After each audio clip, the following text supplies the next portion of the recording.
It all started in, I want to say, 2015. I was a new nursing student for LPN, and LPN stands for Licensed Practical Nurse, and we were in our OB and Peds rotation, and they asked, would you like to sit in on a circumcision? And I said, yeah, sure. You know, didn't really think much of it.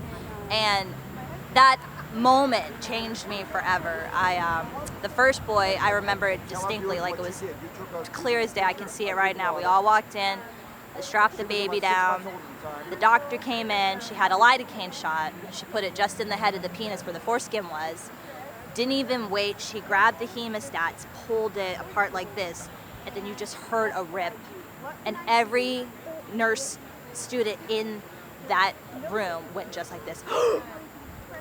You never forget that ripping sound, and it was horrible, and everyone was mortified.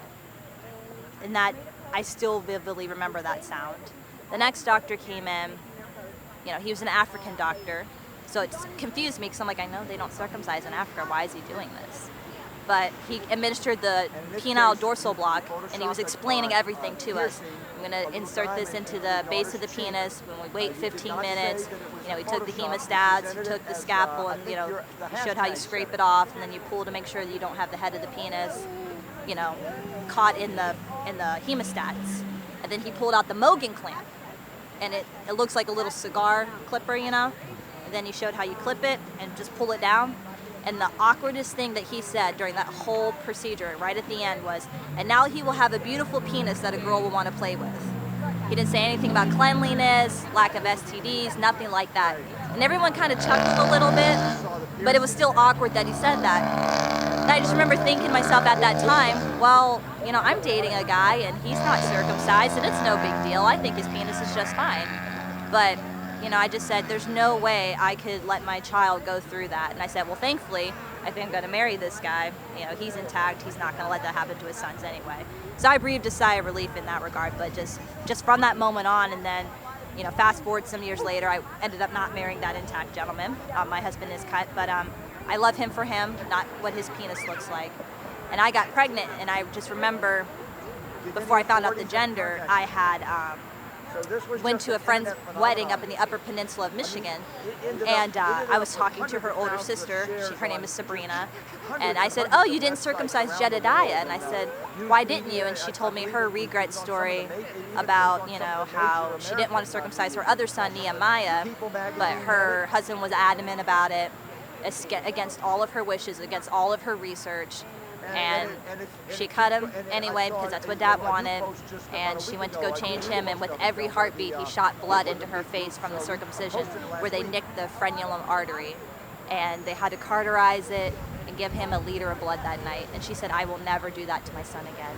And I'm just so thankful she shared that story with me because I remembered it, and I was like, oh crap, I'm having a boy. I need to have the circumcision conversation with my husband. And it was a rough conversation. And I thought he would be on board with it because he had told me the story of how, you know, my stepson, he's 8 now, but they did cut him with his first marriage, and how he had adhesions, and he let the doctor rip them off, not once, but twice. And I was just like, so you saw your first son go through that trauma, and you still want to put this son through the same trauma? I said, that's not going to happen over my dead body. So it was a fight, but that's why he's intact, and I couldn't be more grateful for it. And that's partially the reason why I can't respect the excuse that, well, my husband wanted it done. You have to protect your son at all costs. You know, it doesn't matter. You know, it's his body, it's his choice. It's not our choice. And that's why I kept telling my husband, I'm like, dude, this isn't the family penis. This is our kid's penis, and I'm pretty sure he wants all of it.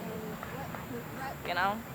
So that's why I'm here, because there's no excuse. There is no excuse. The more you research it, you're going to say no. And every time someone tells me, oh, I researched it, but, well, his dad wanted it done, then you did not research. You did not do the research. You did not sit and watch a video of it on YouTube and hear those screams. You did not see the procedure, because it's horrifying.